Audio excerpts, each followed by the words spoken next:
함께 기도드리겠습니다. 아버지 하나님, 우리에게 새 달을 허락하여 주시고 이 첫 시간 주 앞에 엎드려 기도할 수 있도록 은혜를 더해 주심을 감사합니다. 기도로 승리하셨던 그 주님 뒤따라 주님께서 선물로 주신 이 복된 한 달을 승리함으로 그 은혜를 가득 누리며 살아감에 부족함 없도록 이 시간 우리에게 또 가르쳐 지도하여 주시고 새 힘을 더하여 주시고 은혜로 채우시고 역사하여 주시옵소서. 예수님 이름으로 기도합니다. 아멘. 오늘 우리에게 주시는 하나님 말씀은 사무엘상 8장 1절부터 8절의 말씀입니다.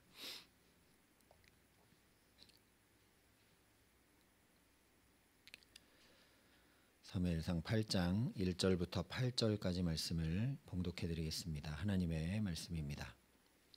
사무엘이 늙음에 그의 아들들을 이스라엘 사사로 삼으니 장자의 이름은 요엘이요 차자의 이름은 아비야라.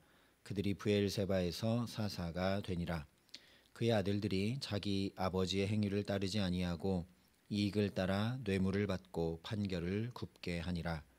이스라엘 모든 장로가 모여 라마에 있는 사무엘에게 나아가서 그에게 이르되 보소서, 당신은 늙고 당신의 아들들은 당신의 행위를 따르지 아니하니 모든 나라와 같이 우리에게 왕을 세워 우리를 다스리게 하소서 한지라.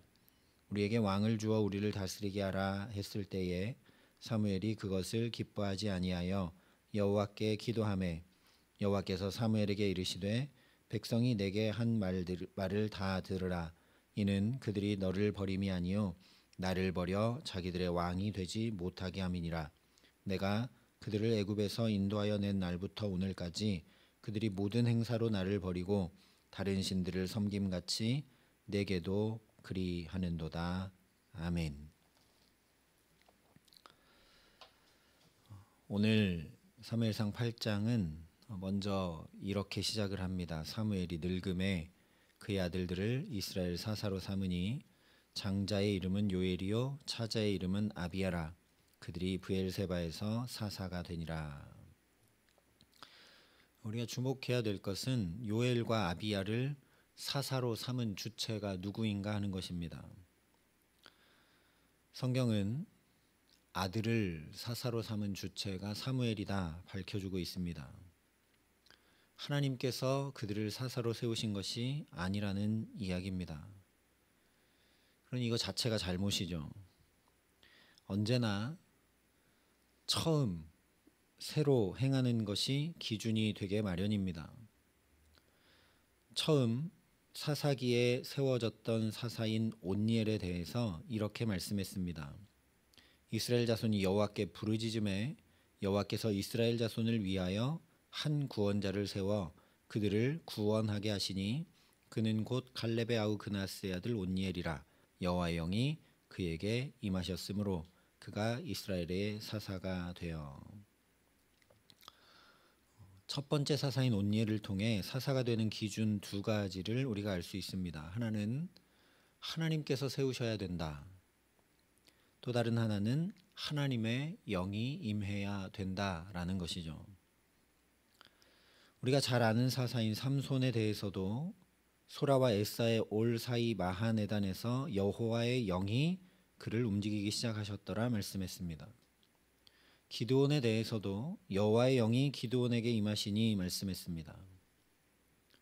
그런데 이상하게도 사무엘은 하나님께서 세우시는 사람, 하나님의 영이 임한 사람을 찾지 않았습니다. 또 이 기준을 통해 사사를 세운 것이 아니라 그저 자기 아들들이라는 이유로 사사로 세웠습니다. 중요한 선택과 결정인데 하나님이 쏙 빠졌습니다. 사무엘상 8장은 사사시대에서 왕정시대로 전환이 어떻게 이루어지고 있는지 보라 말씀하고 계시는 것입니다. 어떤 위대한 사람 때문에 시대의 전환이 이루어지는 것 아님을 보라는 겁니다. 하나님에 의해서 왕정이 새롭게 시작되는 것임을 알라는 이야기입니다.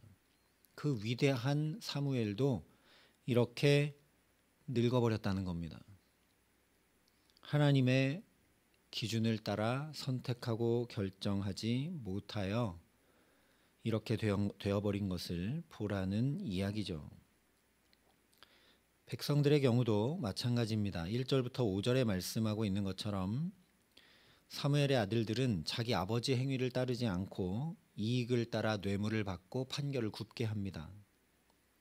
그래서 장로들이 사무엘에게 와서 5절에 이렇게 얘기하죠. 보소서, 당신은 늙고 당신의 아들들은 당신의 행위를 따르지 아니하니 모든 나라와 같이 우리에게 왕을 세워 우리를 다스리게 하소서. 물론 장로들이 지금 얘기하는 것처럼 사무엘의 아들들이 사무엘처럼 이스라엘을 잘 지도하고 다스리지 못하고 있습니다. 그러니까 사무엘, 당신은 늙었으니 이제 다른 지도자를 세워주십시오. 이런 잘못된 지도자 아래서 우리가 살아갈 수 없습니다 하는 것은 매우 정당하고 바른 요구처럼 보입니다. 그러나 사무엘에게 요구할 일이 아니라는 겁니다. 아까 온니엘에 대해서 말씀을 드렸지만 백성들이 여호와께 부르짖었을 때 하나님께서 온니엘을 세워주셨습니다. 하나님께 기도해야 될 일이라는 거죠. 그런데 문제는 심지 않은 데서 거두기 어렵다는 사실입니다. 사무엘은 매년 이스라엘 백성들을 돌보느라 정작 자기 자녀들은 돌보지 못했습니다. 사무엘 자신은 부모님인 엘가나와 한나로부터 신앙을 잘 전수받는 믿음의 양육을 받았는데 정작 자기 자녀들에게는 그렇게 하지 못했습니다. 그 결과가 자녀들이 이익을 따라 뇌물을 받고 판결을 굽게 했던 것이죠. 백성들도 마찬가지입니다. 사무엘이 매년 베델과 길갈과 미스바로 순회하면서 신앙을 굳건히 붙들어 세워줄 때 나 자신이 하나님의 사람으로 살고 내 자녀를 또한 그렇게 신앙으로 잘 양육했으면 사무엘을 이을 만한 하나님의 사람이 있었을 겁니다. 그런데 사무엘도 얼마나 세울 사람이 없었으면 자기 아들들을 세웠을까요? 그리고 학자들은 사무엘이 자기 아들들을 온 이스라엘을 다스리는 사사로 세운 것이 아니라 저 한쪽 브엘세바에서만 그렇게 하도록 세웠다라고 이야기하기도 합니다. 근데 어쨌거나 지금 백성들이 요구하는 것처럼 지도자를 바꾸고 또 어떤 조직을 변화시키고 하면 잘 될 것 같지만 그렇지가 않습니다. 내가 먼저 바뀌고 변화되지 않으면 아무 소용이 없다는 거죠. 이스라엘 백성들은 엘리가 다스릴 때나 사무엘이 길갈과 베델과 미스바로 순회하면서 매년 신앙을 붙들어 세워주고 지도했을 때나 별다를 바가 없습니다. 여전히 자기의 소견에 오른 대로 왕을 세워달라 하고 있죠. 그러니 우리도 정말 두렵고 떨림으로 하나님 앞에 서야 할 줄 믿습니다. 나는 하나님께서 내게 보내주신 사람들 곁에서 믿음 위에 굳건히 서서 신앙의 독립을 잘 이루어가고 있는가?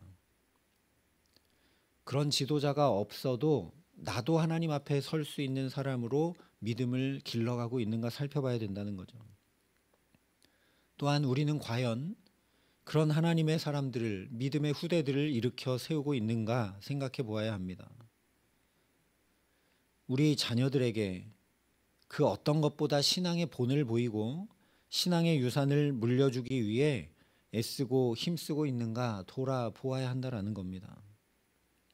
사무엘과 같이 밖에서 많은 일들에 성공하고 다른 많은 사람들을 일으켜 세운다 할지라도 하나님께서 내게 가장 가까이 만나게 하신 이들을 신앙으로 잘 세워가지 못하면 그것이 부메랑이 되어 내게 돌아올 때가 많습니다. 하나님 전능하신 분이시기 때문에 다 그런 건 아니지만 그래서 우리가 좀 깊이 하나님 앞에 생각해야 된다는 거죠.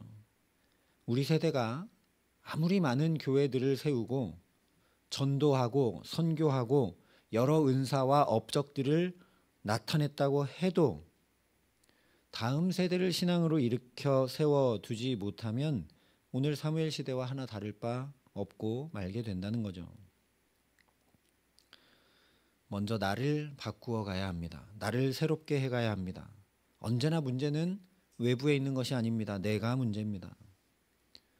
이것을 깊게 깨달아 알지 못하면 오늘 사무엘이나 이스라엘 백성들처럼 바깥을 바꾸려고 하고 다른 사람을 바꾸려고 하고 잘못된 해결을 하려 하다가 공고한 삶을 살아갈 수밖에 없습니다. 이것이 오늘 말씀을 통해 보게 되는 이스라엘의 적나라한 현실입니다.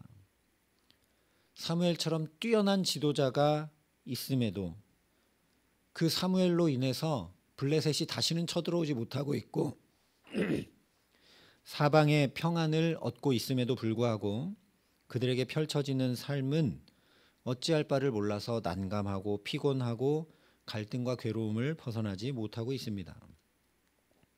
사무엘도 백성들도 이렇게 하나님을 놓쳐버린 본질적인 문제를 보지 못해서 그렇다라는 이야기입니다. 그렇기 때문에 우리가 주목해야 될 것은 이 순간 사무엘이 어떻게 하느냐라는 겁니다. 6절에 보면 사무엘이 그것을 기뻐하지 아니하여 여호와께 기도하며 말씀합니다. 사무엘은 그동안 어쩌면 정말 자기 아들들을 돌볼 겨를도 없이 이스라엘을 계속 순회하며 목회했습니다. 직업의식으로 그렇게 한 것이 아니라 투철한 소명의식을 가지고 하나님은 나를 어릴 때부터 구별하셨고 세우셨고 부르셨지 하는 그런 마음으로 목자의 마음으로 아버지의 마음으로 이스라엘을 위로하고 중보하며 신앙 부흥을 일으켰습니다. 그런데 그 백성이 내 아들들보다 더 사랑하고 더 에너지를 쏟고 더 붙들어 세웠던 그 백성들이 내게 와서 왕을 세워주십시오라고 요구하니까 사무엘이 인간적으로 받은 배신감, 모멸감, 충격 이루 말할 수 없었을 겁니다. 그러니까 그 옛날에 모세가 광야에서 이스라엘 백성들에게 패역한 자들아 했던 것처럼 사무엘도 얼마든지 그렇게 이 백성들을 향해 꾸짖을 수 있습니다. 그러나 사무엘이 한마디도 하지 않고 먼저 하나님 앞에 엎드려 기도합니다. 이 무너진 마음을 가지고 하나님께 나아갑니다. 그런 사무엘에게 하나님께서 7절에 이렇게 말씀하십니다. 백성이 내게 한 말을 다 들으라. 이는 그들이 너를 버림이 아니요 나를 버려 자기들의 왕이 되지 못하게 함이니라. 아주 명확하게 문제의 근본을 말씀해 주십니다. 나를 버려 자기들의 왕이 되지 못하게 함이니라. 기도의 놀라운 은혜가 무엇인지 우리가 보게 된다는 거죠. 우리가 깨닫지 못하면 멸망하는 짐승과 같게 된다. 성경이 말씀했는데 하나님께서 사무엘이 기도하며 엎드려 구하자 분명히 말씀해 주시고 이 사건의 본질을 깨닫게 해주고 계시기 때문입니다. 이것은 인간적인 배신이나 또는 혼란이나 이런 것들이 아니구나. 하나님을 버린 문제구나. 깨닫게 하십니다. 그뿐만이 아니라 이렇게 말씀하심으로 사무엘을 위로하고 계십니다. 지금만 그런 게 아니라 애굽에서 끌어낼 때부터 지금까지 계속 그랬다 말씀해 주시죠. 그 얘기는 이런 겁니다.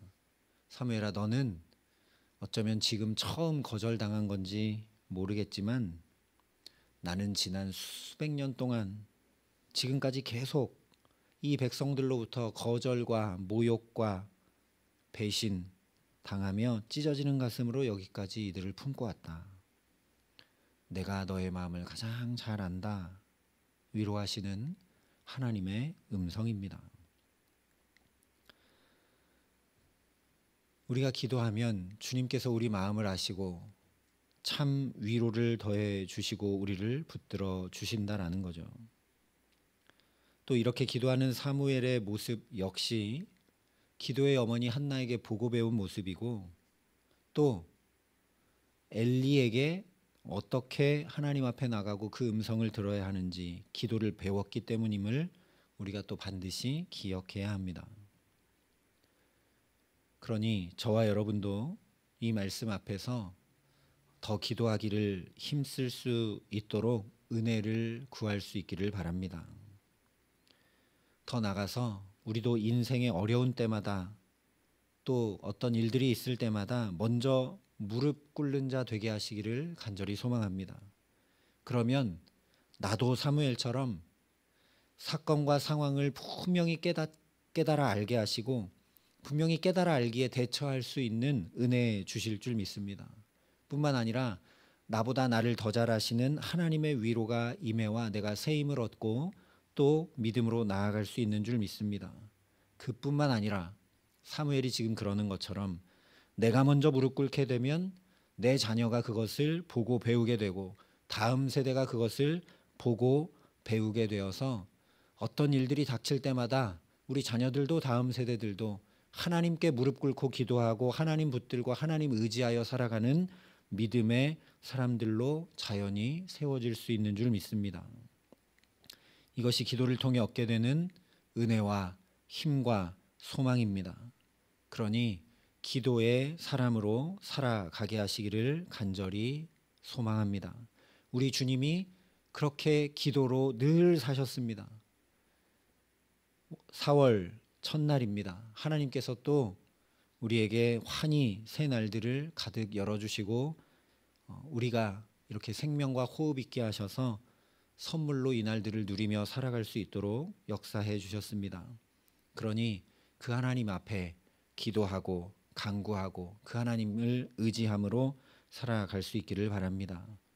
예수님 뒤따라 그렇게 기도하는 우리 모두에게 예수님에게 그런 놀라운 은혜와 능력과 역사가 나타난 것처럼 하나님 위로해 주시고 새 힘을 더해 주시고 안위해 주시고 소망의 빛이 더 밝고 환하게 하시며 하나님의 능력과 역사 가운데 살아가게 하시는 귀한 은총 더해 주시기를 예수님의 이름으로 간절히 축원합니다. 함께 기도하시겠습니다.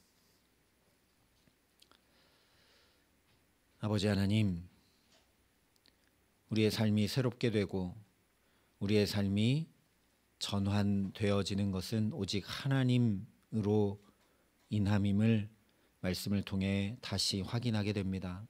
어떤 위대한 지도자 때문이 아니라 우리의 노력과 수고 때문이 아니라 오직 하나님의 은혜임을 기억합니다. 그런데 우리가 기도하지 않으면 하나님께서 새 삶을 환히 열어주시는 것임을 알지 못한 채 또 소견에 오른 대로 행하며 살아갈 수밖에 없음을 고백합니다. 하나님, 이렇게 4월로 또 우리 삶을 새롭게 해주시고 전환시켜 주셨으니 우리가 더욱 무릎 꿇고 기도하며 주님의 사람으로 살아갈 수 있도록 역사하여 주시옵소서. 때마다 일마다 기도하여 하나님께 은혜를 구하고 하나님을 의지하고 하나님의 능력을 덧입어 살아가는 데 부족함 없도록 하나님 이 기도의 시간 우리에게 함께하여 주시고 성령으로 인쳐주시며 주의 한량없는 은혜로 역사하여 주시옵소서. 이제는 주 예수 그리스도의 은혜와 하나님의 사랑과 성령님의 교통하심이 예수님 뒤따라 기도함으로 주의 능력과 은혜를 가득 덧입어 살기를 소원하고 결단하는 여기 모인 모든 주의 성도들과 사랑의 빛교회 모든 교우들과 이 나라의 민족과 이 귀한 복음을 오늘도 세계 만방에 전하시는 선교사님들 가운데 이제로부터 영원토록 함께 하시기를 간절히 축원하옵나이다. 아멘.